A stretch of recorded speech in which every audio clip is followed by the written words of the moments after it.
Hello students, मैं उदय सिंह एक बार फिर से आपके साथ हाजिर हूँ अपना टॉपिक लेकर अरस्तु की दास्ता का सिद्धांत। ठीक है, मैंने आपको लास्ट टाइम दास्ता के बारे में बताया था कि दास्ता कितने प्रकार की होती है और दास कौन कौन व्यक्ति दास बनाए जा सकते हैं। और मैंने यही बताया था कि दास्ता को अरस्तु ने एक संपत्ति माना है और संपत्ति के भी दो प्रकार मैंने आपको बता दिए थे। ठीक है, और तो आज मैं आपको ये बताने वाला हूँ, दास्ता की प्रकृति भी करा दी थी, और तो आज मैं आपको बताने वाला हूँ दास प्रथा की विशेषताएं। ठीक है, तो इसकी विशेषताएं निम्न है। दास प्रथा की व्यवस्थाएं निम्न। देखिए, पहली है दास्ता प्राकृतिक है। ठीक है, अरस्तु कहता है कि दास्ता प्राकृतिक है, उसके अकॉर्डिंग दास्ता प्राकृतिक है। प्राकृतिक कैसे है? देखिए, कोई व्यक्ति जब, जैसे कि वो उसकी प्रकृति बताता है दास की कि कोई व्यक्ति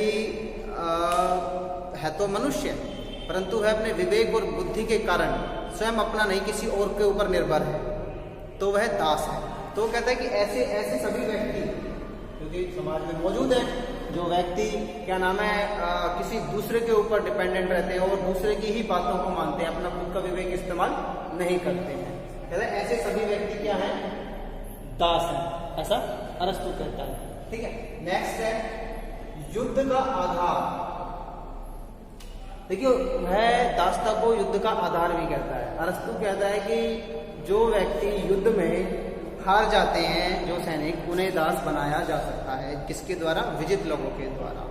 तो एक प्रकार से दास का क्या बन गई? युद्ध का आधार। यदि आपको किसी को दास बनाना है तो आप युद्ध करेंगे उससे, युद्ध करने के बाद उसे, जिसे हरा दोगे, उसे हरा के क्या बना लोगे? दास बना लोगे। तो युद्ध को दास्ता का उसने आधार कहा है। यह हम कह सकते हैं दास्ता का आधार क्या होगा? युद्ध होगा। नेक्स्ट है दास प्रथा दोनों ही पक्षों के लिए लाभदायक है। कैसे? वो डिफाइन करता है, कहता है कि दास के लिए कैसे? एक मालिक के लिए तो समझ में आ रहा है, मालिक के लिए तो क्या नाम है, वो काम कर रहा है, मालिक को तो ऐसा आराम मिल रहा है, तो मालिक का तो समझ में आ रहा है। दास के लिए कैसे ये लाभदायक है? वो कहता है वो ऐसे कि दास का अपना कोई विवेक नहीं होता। अरस्तु कह रहा है ऐसा, उसका कोई अपना विवेक, स्वयं का विवेक नहीं होता, अपने लिए अच्छा बुरा नहीं सोच सकता है। तो ये सारे काम किसके हैं? उसके मालिक के हैं, अपने दास के प्रति, कि वह उसके भले के बारे में सोचे, उसके अच्छे के बारे में सोचे। तो कह रहा है कि इस प्रकार से दास का भी भला होगा, दास को भी सद्बुद्धि मिल जाएगी अपने मालिक के मार्गदर्शन में, उसकी भी नैया पार हो जाएगी अगर वह अपने मालिक के प्रति समर्पित रहता है और मालिक उसका अच्छा है तो। ठीक है, नेक्स्ट तो था दास्ता संपूर्ण समाज के हित में है। कहता है कि देखो, संपूर्ण समाज के हित में कैसे है ये दास्ता? जाहिर सी बात है, वो कहता है कि देखो, समाज एक बहुत बड़ी इकाई होती है, उसमें हर तरीके के लोग होते हैं, उसमें हर तरीके के कार्य होते हैं। तो देखिए, कुछ कार्य ऐसे होते हैं जिनमें विवेक की आवश्यकता होती है, तो जो मालिक होते हैं उनके पास जनरली विवेक होता है, और उनके पास क्या होता है? उनके पास विवेक के साथ साथ अवकाश भी होता है। ठीक है, विवेक प्लस अवकाश। उनके पास अवकाश मतलब छुट्टी नहीं, अवकाश मतलब कि वह राजनीति में पार्टिसिपेट कर सके, इसके लिए टाइम, यानी कि राजनीति में पार्टिसिपेट कर सके, प्रशासनिक कार्य में पार्टिसिपेट कर सके, इसके लिए क्या? पूरा का पूरा समय। इसके पास ये समय होता है, इसे कहते हैं अवकाश होना उसके पास। विवेक और अवकाश दोनों होता है, इससे वह राजनीति और प्रशासनिक कार्य को संपन्न करते हैं। कौन? मालिक। लेकिन इन मालिकों को ये अवकाश कब मिलता है, ये समय कब मिलता है? जब दास इन मालिकों के कार्य करें, घरेलू कार्य करें। ठीक है, डेली रूटीन के घरेलू कार्य निपटाएं। कौन? ये दास। जब ये दास इनके घरेलू कार्य करेंगे तो मालिक समाज के हित में प्रशासन और राजनीति को संभालेंगे, जिससे कि पूरे ही समाज का भला होगा। नेक्स्ट, दास्ता नैतिक है। देखिए, अरस्तु यहाँ पर दास्ता को नैतिक बना देता है, मोरल है, वह मानवीय भाव को इसमें जोड़ देता है, वह इसको नैतिकता के पहलू से भी जोड़ देता है। ठीक है, वो कहता है कि यह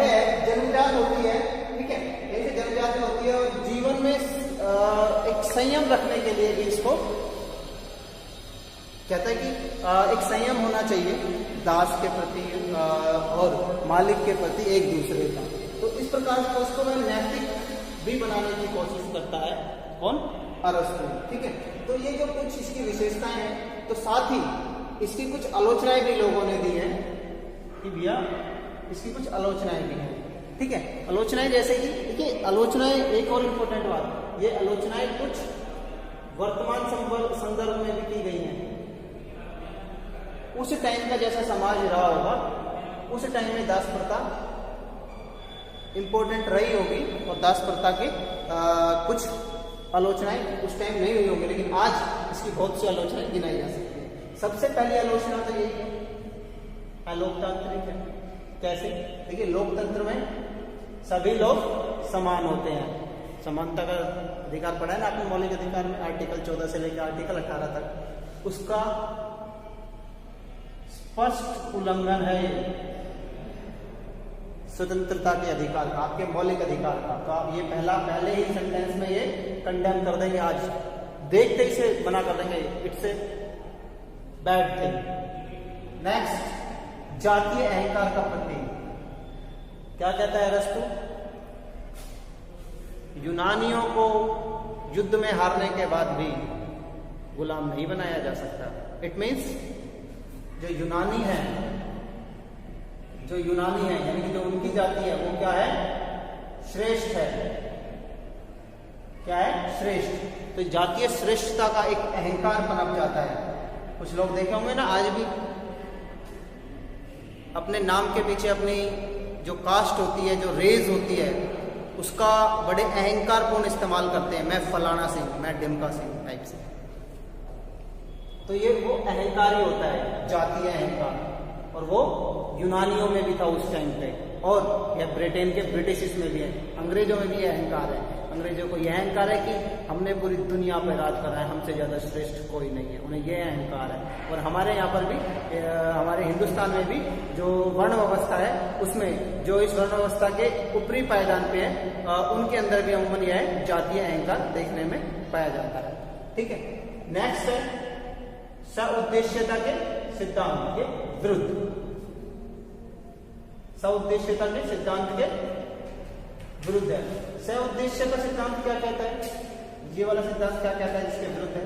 देखो, सउद्देश्य का सिद्धांत ये कहता है कि प्रत्येक व्यक्ति ने जिसने जन्म लिया है धरती पे, वो किसी विशेष उद्देश्य के लिए लिया है, जिससे कि कुछ अच्छे काम होने की संभावना है, या उसने कुछ अच्छे काम करने धरती पे आके, इसलिए उस व्यक्ति का जन्म हुआ है। लेकिन यहाँ पर तो वो व्यक्ति जो दास बना दिया जाएगा, वो सिर्फ क्या करेगा? गुलामी ही करेगा, सिर्फ दास ही बना रहेगा, और सिर्फ घरेलू कार्य करेगा और कोई विशेष कार्य नहीं करेगा। तो जो सउद्देश्य का सिद्धांत है कि विशेष कार्य के लिए पैदा हुआ है, वो उससे धूमिल हो जाता है इस दासता से। नेक्स्ट है विरोधाभासी सिद्धांत। विरोधाभासी कैसे? एक तरफ तो अरस्तु ये कहता है कि दास उस व्यक्ति को बनाया जाएगा जो मंद बुद्धि है, जो कि प्रकृति से ही मंद बुद्धि है, जो मस्तिष्क नहीं है। दूसरी तरफ वो ये भी कहता है कि अगर दोनों के लिए फायदेमंद है ये। कैसे? कि जब दास मालिक के साथ रहेगा तो मालिक की शरण में आकर वह विवेकशील हो सकता है, उसके अंदर ज्ञान आ सकता है। तो वो एक तरफ तो कहता है प्रकृति से ही मंद बुद्धि है, दूसरी तरफ कहता है उसके साथ रह के चिंतनशील हो जाएगा, विवेकशील हो जाएगा। कैसे हो जाएगा? तो ये अपने आप में एक विरोधाभासी बातें हैं इसकी अरस्तु की। तो एक आलोचना ये भी कहकर की जाती है, इसका जो सिद्धांत है अपने आप में विरोधाभासी है, वो दो अलग अलग बातें कहता है एक ही टॉपिक पे, जो कि हो नहीं सकता। नेक्स्ट है समाज का दो विरोधी हितों में विभाजन। वह समाज का दो विरोधी हितों में विभाजन कर देता है। कौन कौन से? एक तो मालिक और दूसरा गुलाम, और दूसरा मालिक, यानी कि एक तो दास वर्ग हो जाएगा और दूसरा मालिक वर्ग हो जाएगा। मैंने आपको फर्स्ट ईयर में पढ़ाया था, किसमें? मार्क्स के सिद्धांत में। ये कि मार्क्स का जो सिद्धांत होता है, कहता है कि साम्यवादी व्यवस्था आने से पहले विभिन्न चरण होंगे, जिसमें से एक चरण कौन सा होता है? दास युग, जिसमें दास और मालिक रहते हैं और वो दोनों आपस में लड़ते हैं। ठीक है। तो कहते हैं कि दो विरोधी हितों का निर्माण कर देगा समाज में अरस्तु का ये विचार, जिससे कि दास अलग हो जाएंगे और मालिक अलग हो जाएंगे, और हो सकता है उनके बीच में क्रांति उत्पन्न हो जाए। ठीक है, और क्रांति को तो वैसे ही खत्म करना चाहता था, तो इससे तो क्रांति पैदा हो जाएगी। नेक्स्ट, अतार्किक सिद्धांत। जैसी बात है, कोई तर्क नहीं है इसके पीछे। वह कहता है कि दोनों के लिए लाभकारी है, लेकिन वास्तव में यह मालिक के प्रति ही लाभकारी है, दासों के प्रति बिल्कुल भी ये लाभकारी नहीं है। तो एक अतार्किक है, ये तर्क दिए गए हैं वो सब बकवास बोगस तर्क है। मनोवैज्ञानिक है, भाई ऐसा वो कैसे सोच लेता है कि दोनों के लिए लाभकारी है, ये दोनों के लिए फायदेमंद है, या व्यक्ति एक बिल्कुल ही मंदबुद्धि है, ऐसा कहा? किस सिद्धांत से उसने प्रूफ करा? किस सिद्धांत से प्रूफ करा? कोई सिद्धांत तो ऐसा था नहीं उसके पास, तो उसने अपने मन से ऐसी बात कह ली है। तो ये क्या है? मनोवैज्ञानिक नहीं है। और जो साइकोलॉजी जो कहती है वो ये कहती है कि ऐसा कुछ भी जब हम मानेंगे जब ये सिद्धांत प्रूफ कर दिया जाए, लेकिन ऐसा कुछ प्रूफ जब तक हुआ ही नहीं था। नेक्स्ट है अमानवीय सिद्धांत। कैसी बात है? दासता किसी भी लेवल पर आप इसको मानवीय नहीं कह सकते। ठीक है, तो आप क्या नहीं कह सकते इसको? मानवीय कतई नहीं कह सकते। ये अमानवीय है। आज किसी भी व्यक्ति को दास बनाकर रखना अमानवीयता होती है। क्यों? क्योंकि मानव को दास बनाकर नहीं रख सकता, मानव को दास नहीं बना सकता। ये तो जानवरों जैसा सलूक हो जाएगा, एक इंसान के द्वारा इंसान के साथ किया गया जानवरीय, एक जानवर वाला सलूक हो जाएगा, तो उसमें मानवीयता कहाँ रहेगी? तो एक अमानवीयता के सिद्धांत के आधार पर हम इस दासता के सिद्धांत को कंडेम कर देंगे। तो ये आज की विभिन्न आलोचनाएं हैं। ठीक है, आपने ये भी पढ़ ली होंगी और इसके विशेषताएं भी आज आपने पढ़ ली। ठीक है, नेक्स्ट टॉपिक में हम इसके नेक्स्ट टॉपिक को उठाएंगे। आज के लिए बस इतना ही। Thank you.